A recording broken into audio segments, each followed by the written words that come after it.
This is a quick tip for unwrapping and how to set up the keyboard shortcuts. Let's say that I've got this box here and I want to stitch some of the edges together. It's very easy to set up a shortcut. So now I can select an edge on the object, press Ctrl S, and the seams just very quickly stitch together, and I can build up a nice box mapped edge split very quickly. There's a couple of things you need to do to set that up.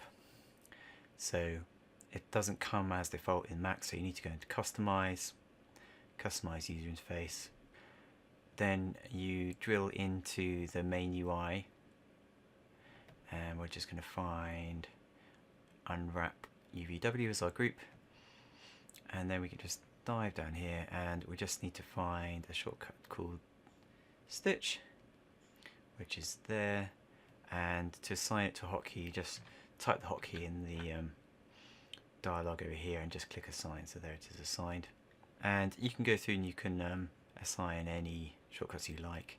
The thing to bear in mind is that in order for it to work you need to make sure you have this keyboard shortcut override on, otherwise the keyboard shortcuts ignore the current modifier that you're in. So if I try and click on an edge at the moment here and do Shift S, it doesn't work. When the keyboard override is on and go Shift S, then the keyboard shortcut does work.